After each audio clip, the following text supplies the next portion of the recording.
Welcome, I'm Darren, and I'll be your guide today as I look at both 1993 and 1994 Pacific Plus trading cards for football.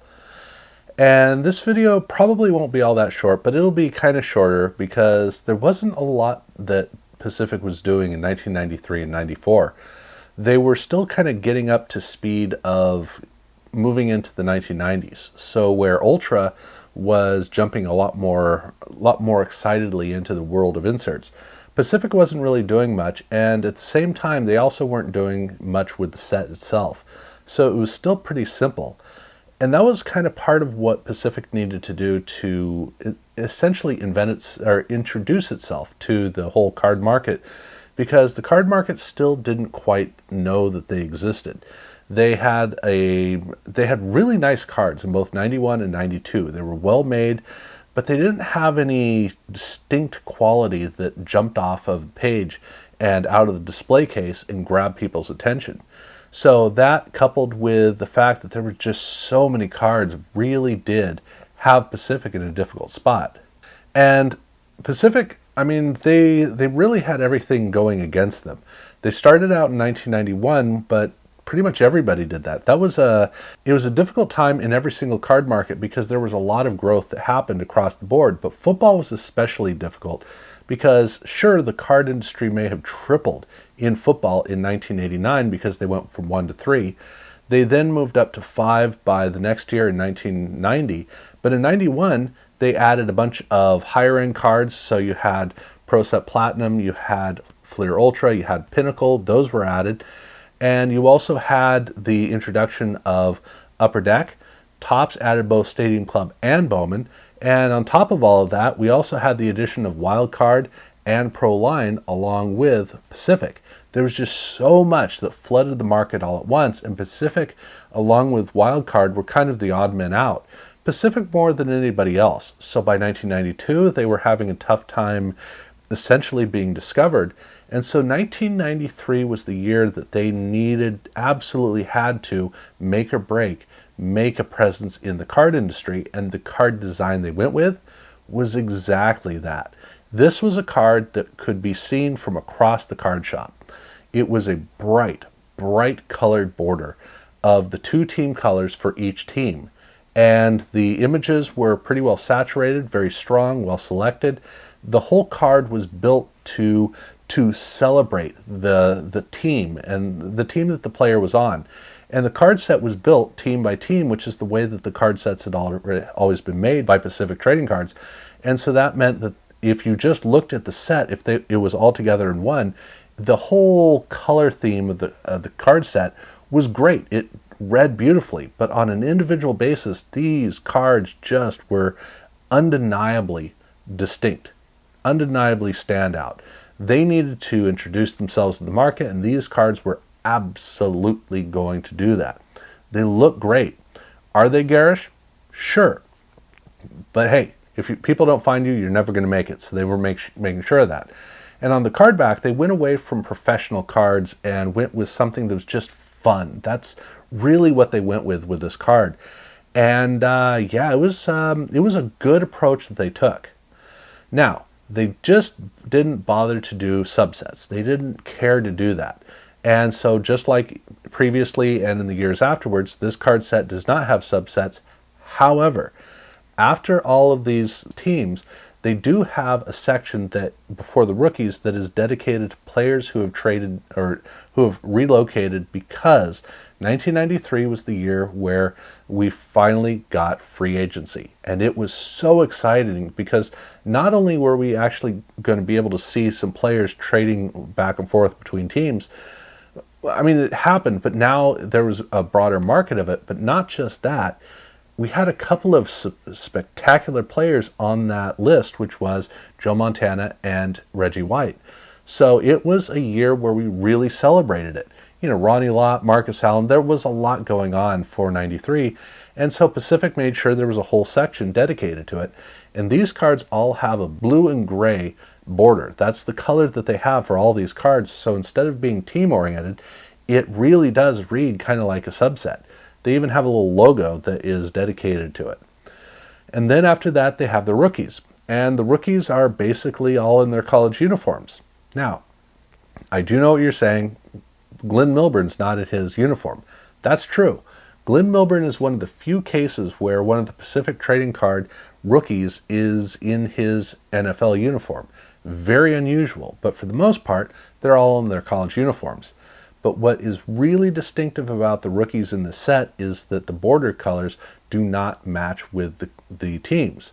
On rare occasions, because just of odds, it might align. So you do have orange here on this Glenn Milburn card, but for the most part, the four colors, it's 2 on most of the cards, it's 4 on these, the 4 colors are not associated with the team.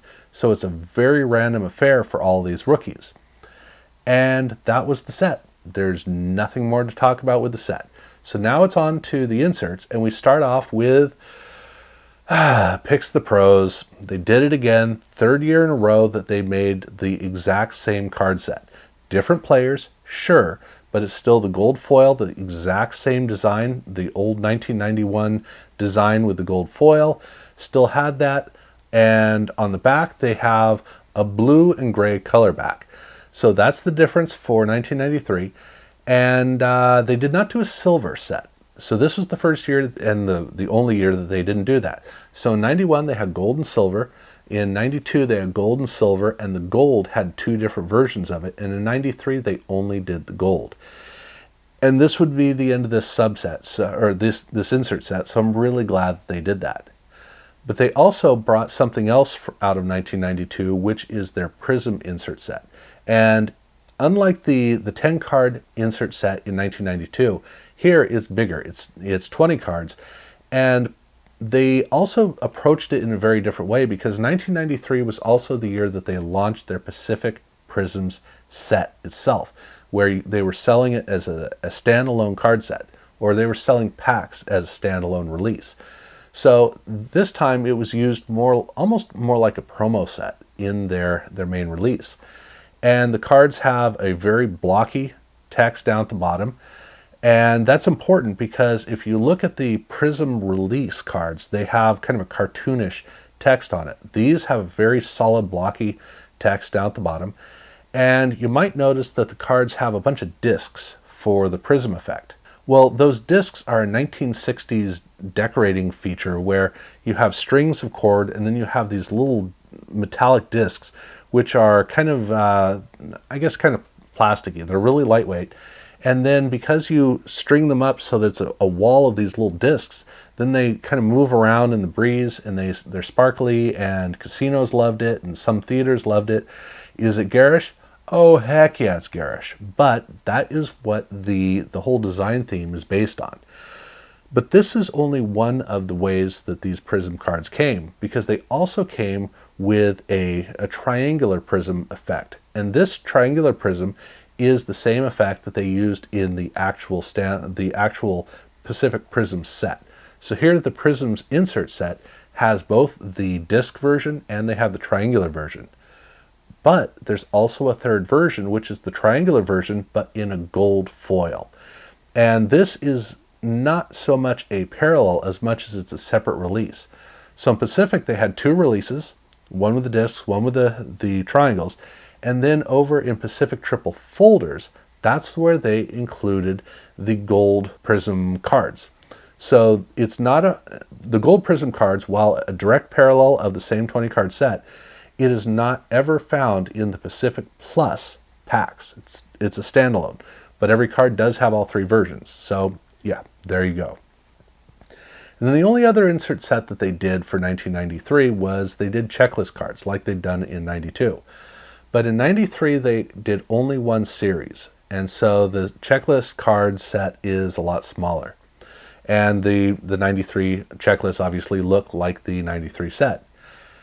And that's 1993. So there's actually very little to it, but there's a fair amount that I had to talk about. So in 1994, they decided to go and do something very unusual, and everybody else also tried to do the same unusual thing. Of all of the borderless cards, Pacific probably got more carried away with it than anybody else, because there's like no design to it. Only with Excalibur are you going to see a card that is as utterly simplistic. But in this case, it's gold foil, and it's very fine gold foil, which means there's a good chance you might not even notice any of the text on it. The logo, the name, none of that stuff. And yeah, I don't know why they went this way, but this is the way they did their cards. And on the back, all of the fun that we saw in 1993 is just gone. So this is a card set that was trying to be kind of cutting edge with the next new phase. So instead of returning to the world of kids, they were trying to go to the world of grown-ups. They were still having a tough time getting their footing under them, and 94 was the first year they actually got discovered. So to be fair, they were making a transition of trying to find their audience, and now the audience was finally starting to find them. They still have it team by team. They do not have any traded cards, which is understandable, but they do have their rookies, and again, the rookies are in the college uniforms because that's just what Pacific does. But these cards are a little tricky with the college uniforms because since there's almost no design at all, yeah, it's the cards do look pretty strange. So there you go. Now for the inserts, they did inserts that were kind of Pacific was starting to go into a range of trying to make strange things. In fact, in 1994, a lot of inserts come out of the triple folders, and they look nothing like anything else, and it's difficult to pay attention to them. Well, that's the case with the crystalline cards out of the regular Pacific, the Pacific Plus packs. And with these cards, they're acetate cards, which is very unusual. Acetate was very, very new at this time. And yeah, they don't look like professional inserts. I mean, Pacific always looked kind of like some off-brand. They never quite looked like a true typical card company. And these inserts sure lean into that. And yeah, so there they are. And then this was the first year they did not do the Pacific Picks the Pros. Instead, they kind of morphed it into what would be called Gems of the Crown, which they would do every single year.